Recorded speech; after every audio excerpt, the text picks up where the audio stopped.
Hello बच्चों, संभावना series में मैथ्स में आज ट्रिग्नोमेट्री से क्वेश्चन लेके आया हूँ इंपॉर्टेंट बोर्ड के लिए।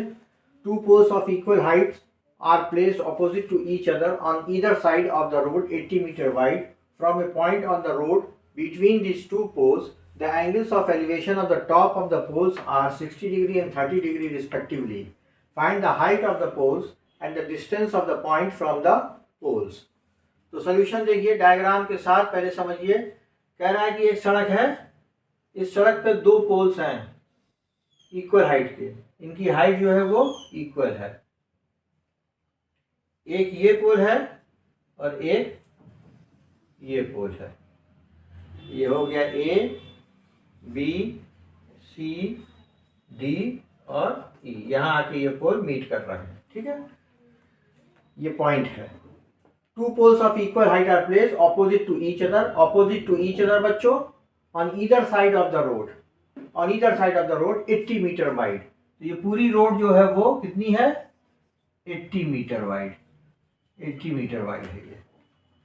From a point on the road between this two poles, किसी एक पॉइंट पे इस रोड के कह रहा है the angles of elevation of the top of the poles are 60 degree and 30 degree. उस पॉइंट से angle of elevation 60 degree and 30 degree है। तो जो ज़्यादा दूरी है वो कम एंगल बनाएगा, वो बनाएगा 30 डिग्री बच्चों, और जो कम दूरी है वो बड़ा एंगल बनाएगा 60 डिग्री, क्योंकि ढाल वहाँ पे स्लोप कम होगा, टेंजेंट है ना, वो 60 डिग्री। इसको मान लीजिए दूरी को यहाँ से लेके ये दूरी और यहाँ तक की दूरी,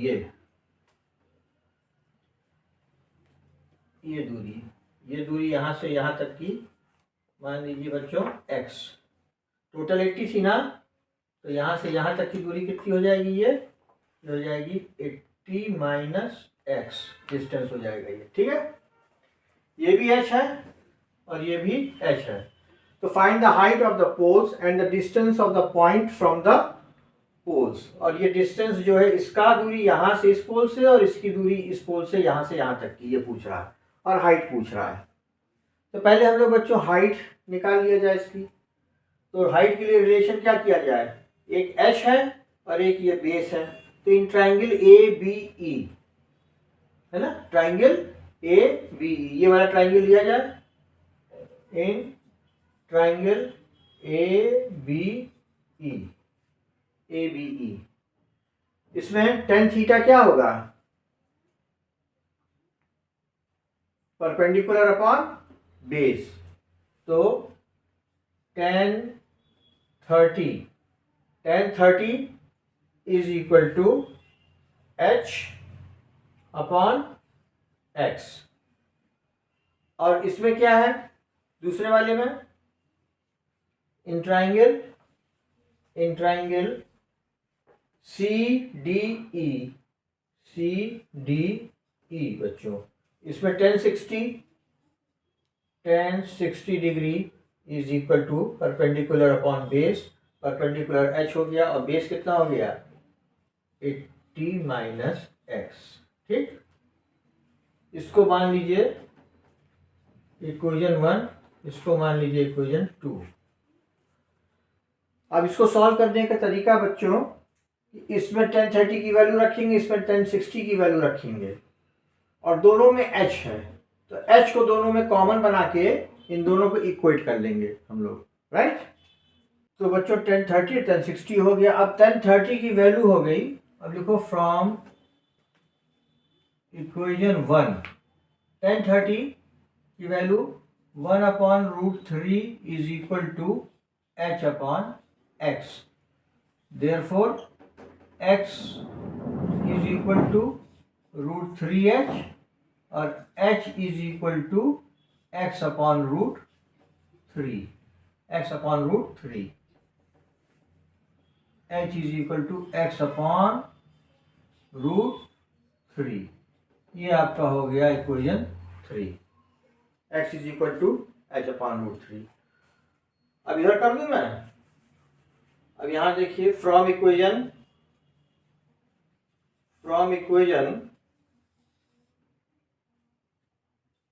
2, tan 60 की वैल्यू बच्चों, tan 60 की वैल्यू हुई √3 is equal to h upon 80 minus x. तो ये हो गया 80√3 minus √3 x is equal to h. ये हो गया इक्वेशन नंबर 4। तो h की वैल्यू यहां भी मिल गई और h की वैल्यू हमको यहां भी मिल गई 3 से। तो इन दोनों को इक्वेट कर दें। Equation now equating equation 3 and equation 4। Equation 3 आपका क्या है? x upon √3, x upon √3 is equal to 80√3 minus √3 x। 80√3 minus √3 x ये हुआ। अब बच्चों इसको आगे मैं सॉल्व कर रहा हूँ, आप लोग इसको पॉज करके नोट कर लीजिएगा। इसको मैं रब कर रहा हूँ, फिर इसके आगे मैं इसको ऊपर ले जा रहा हूँ यहाँ पर, ठीक है। क्वेश्चन थोड़ा लेंदी है लेकिन ये 6 मार्क्स का क्वेश्चन है, याद रखिएगा 6 मार्क्स का। और ये बोर्ड के लिए बहुत इंपॉर्टेंट क्वेश्चन है आपके।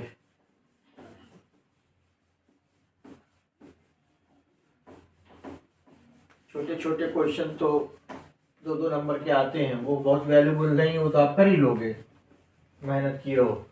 लेकिन ये क्वेश्चन, अब इसको क्रॉस मल्टीप्लाई कर दिया जाए तो क्या हो जाएगा? ये हो जाएगा √3 और 80√3 minus √3 x is equal to x, ठीक है। अब इसको कर दो बच्चों, √3 इंटू √3 क्या हो जाएगा? ये 3 हो जाएगा, और 3 इंटू 80 तो ये हो जाएगा 240 माइनस √3 इंटू √3 क्या हो जाएगा? 3x is equal to x. तो 240 इज इक्वल टू एक्स, इसको इधर ले जाइए, plus 3x। 240 is equal to 4x, therefore x is equal to 240 upon 4, 4 6 24, 0। x की वैल्यू आ गई 60। तो इस पोल का डिस्टेंस तो लिख सकते हैं distance of pole A B from point E is, x माना गया था इज 60 मीटर, और इसको क्या माना गया था? 80 माइनस एक्स। किसको? सी डी को, जो पोल था। और distance of pole C D from point E is 80 minus x is equal to 80 minus 60 is equal to 20 metre. तो आपके जो क्वेश्चन में था ना, पोल का डिस्टेंस फ्रॉम द पॉइंट, ये मिल गया। अब दूसरी चीज क्या है? आपको हाइट चाहिए ना। हाइट दोनों पोल की तो बराबर है, तो किसी एक इक्वेशन को ले लीजिए, h is equal to x upon 3, है ना। तो अब now height of the pole, ये कैसे निकलेगा बच्चों? फ्रॉम इक्वेशन 3 क्या है? h is equal to x upon √3। और x की वैल्यू क्या आई है हमारी? x की वैल्यू आई है 60। x की वैल्यू 60, तो इज इक्वल टू 60 अपॉन √3। इसको रेशनलाइज कर दीजिए, 60√3 अपॉन 3, 3 2 या 6 इज इक्वल टू 20√3। तो h is equal to 20√3 metre answer. और अगर आपको पूरी वैल्यू में देना है अंडर रूट हटा के, तो 20 इंटू 1.73 कर लेना बच्चों। आंसर आप लोग लिख दीजिएगा यहाँ पर, right. I have done this work. ये 6 मार्क्स का क्वेश्चन है, वेरी इंपॉर्टेंट है। इसके बाद मैं एक दूसरा क्वेश्चन करा रहा हूँ आपको, ठीक है। अब बच्चों, अब दूसरा क्वेश्चन लेते हैं। Show that cosec square theta plus sine square theta can never be less than 2। ये आपका 4 मार्क्स का क्वेश्चन आता है। ये वाला पहला वाला 6 मार्क्स का था। तो सोल्यूशन में देखा जाए बच्चों, इसको पहले लिख लीजिए cosec square theta plus sine square theta, ठीक है। अब इसमें थोड़ा सा एडजस्टमेंट हमको करना है। क्या एडजस्टमेंट करना है कि हमने लिखा cosec square theta plus sine square theta plus 2 cosec theta sine theta minus 2 cosec theta sine theta. अच्छा ये बताओ, cosec square theta plus sine square theta ये जो है इतना पोर्शन, इसमें ये हमने जोड़ा और ये माइनस किया, तो इसके ऊपर कोई फर्क नहीं ना पड़ा। अरे ये पूरा कैंसिल हो गया, ये पूरा प्लस है, ये माइनस कैंसिल हो गया। लेकिन ये एक एडजस्टमेंट है, इस एडजस्टमेंट से मेरा ये जो प्रॉब्लम है ये और आगे सॉल्व हो जाएगी। और इस एडजस्टमेंट से कोई नुकसान नहीं हुआ, क्योंकि तराजू का दोनों पलड़ा भारी है, बराबर है, सॉरी बराबर है। जितना इधर ऐड किया उतना इधर। अगर हमने plus 2 cosec sine theta add किया तो माइनस कर दिया हमने, दोनों कैंसिल भी हो जाएगा।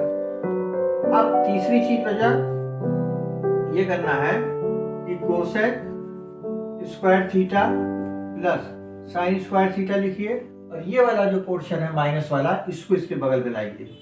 -2 कोसेक थीटा साइन थीटा, फिर ये वाला +2 कोसेक थीटा साइन थीटा। ठीक है।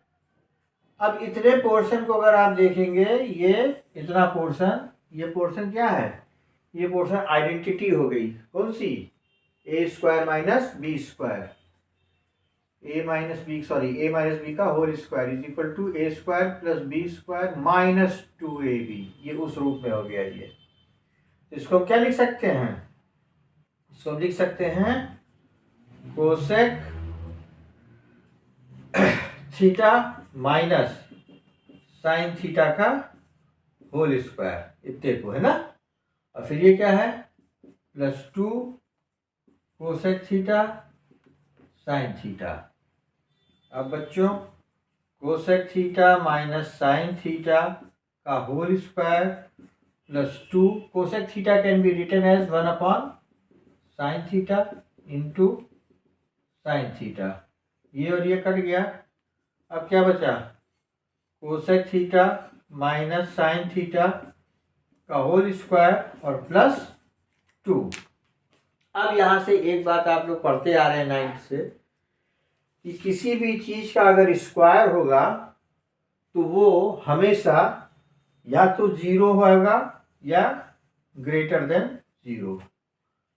ठीक है, लेस देन 0 नहीं होगा। ये या तो ग्रेटर देन 0 होगा या इक्वल टू 0 होगा। देखो, और माइनस नहीं होगा। जैसे -2 का स्क्वायर बच्चों क्या होगा? -2 का स्क्वायर जो है वो 4 होगा। देखो, -1 का स्क्वायर क्या होगा? वो 1 होगा। कोई भी ले लो। -3 का स्क्वायर जो होगा वो क्या होगा? पॉजिटिव। मतलब स्क्वायर में जब इवन नंबर आ जाएगा, इवन नंबर, तो वो हमेशा पॉजिटिव में आएगा। तो अगर ये कुछ भी हो तो ये पॉजिटिव में आएगा या 0 आ जाएगा। नहीं पॉजिटिव में कुछ ज़्यादा आएगा तो आइदर ग्रेटर देन 0 और इक्वल टू 0। अगर ये 0 भी हो गया तो 0 + 2 क्या होगा? 0 + 2 2 ही होगा ना। तो इसलिए इस लॉजिक से इस बात को समझा जा सकता है, इस लॉजिक से, कि cosec square theta plus sine square theta can never be less than 2। ये कभी भी लेस देन 2 नहीं हो जाएगा, है ना। तो ये हम लिख सकते हैं यहाँ पे कि cosec theta minus sine theta का होल स्क्वायर या तो इक्वल होगा या ग्रेटर देन होगा इसके 0 के, या तो इक्वल होगा या ग्रेटर देन 0 होगा। Hence cosec square theta plus sine square theta can never be less than 2। ये बात प्रूव हो गई, ये आंसर हो गया आपका। ठीक है, तो ये आपके 2 क्वेश्चन हुए। एक क्वेश्चन और आपको करा रहा हूँ, 3-4 क्वेश्चन ट्रिग्नोमेट्री में आपको करा रहा हूँ, ये इंपॉर्टेंट है। ये थर्ड क्वेश्चन बच्चों, from the top of a building 60 metre high, the angle of depression of the top and bottom of a tower are observe to be 30 degree and 60 degree, find the height of the tower.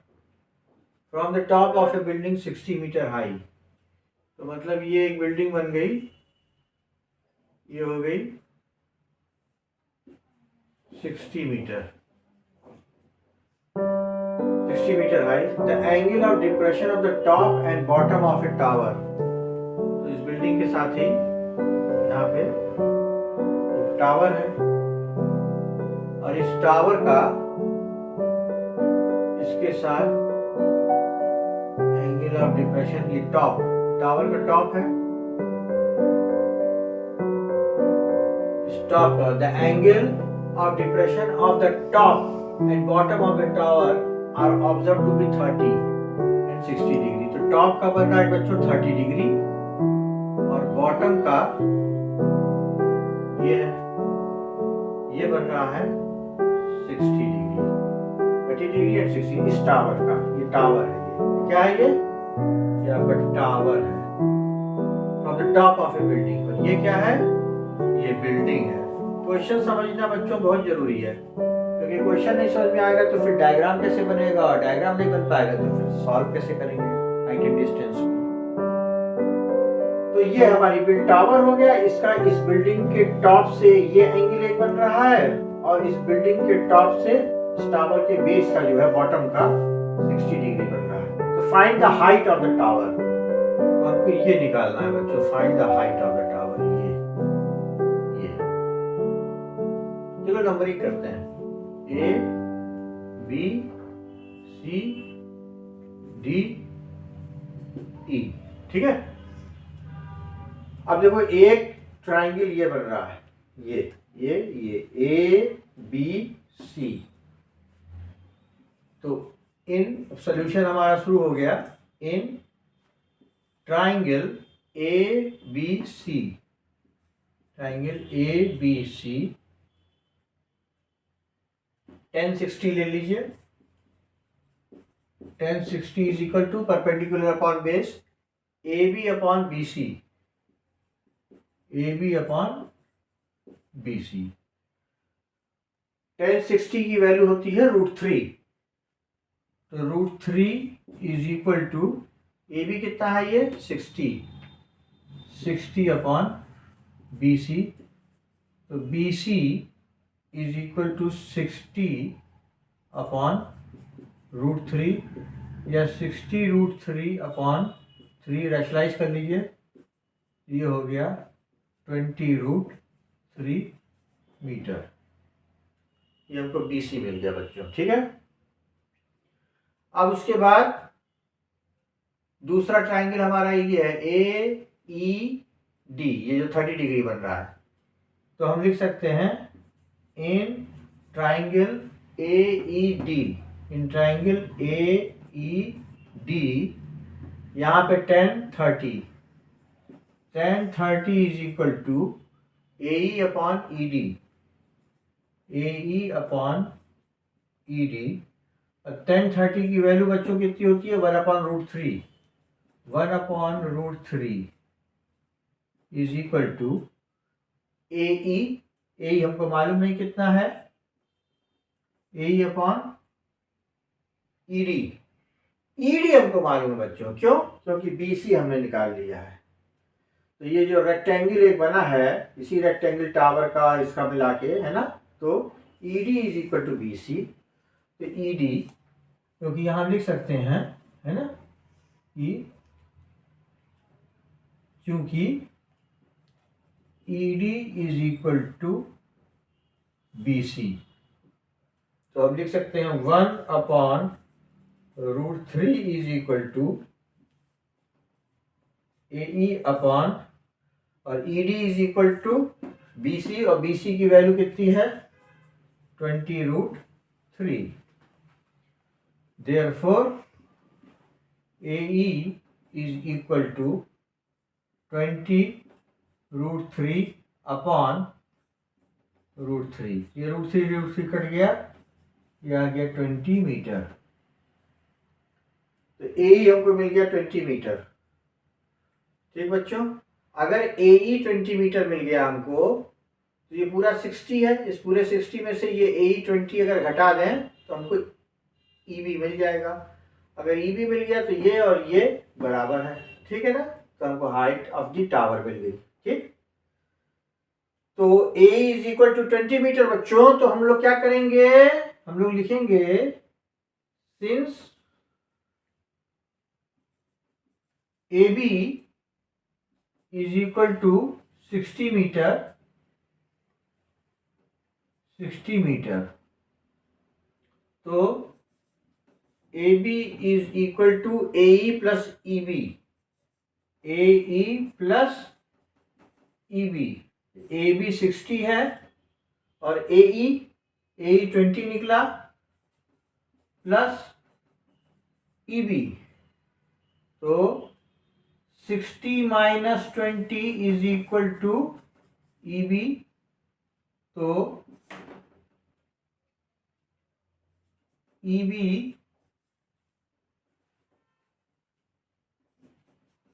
Is equal to 60 में से 20 गया 40 metre. ठीक, तो ये निकला 40 metre. EB हमको मिल गया 40 metre. EB is equal to DC, since EB is equal to DC, hence height of the tower is equal to 40 meter, is equal to 40 meter answer. I hope आप लोग को समझ में आ गया होगा कैलकुलेशन बच्चों। एक बार ठीक से देख लीजिएगा, जैसे जैसे मैं बोलता गया हूँ समझाता गया हूँ, एक बार फिर से रिवाइज कर, इसको फिर से रिवाइंड करके सुनिएगा, फिर पॉज करके नोट कर लीजिएगा। बहुत इंपॉर्टेंट क्वेश्चन है, ठीक है। अब फिलहाल तो इतने क्वेश्चन हैं, नेक्स्ट मैं संभावना सीरीज में आपको और क्वेश्चन मैथ्स के ला रहा हूँ, ठीक है। Take care, bye bye, please like share and subscribe.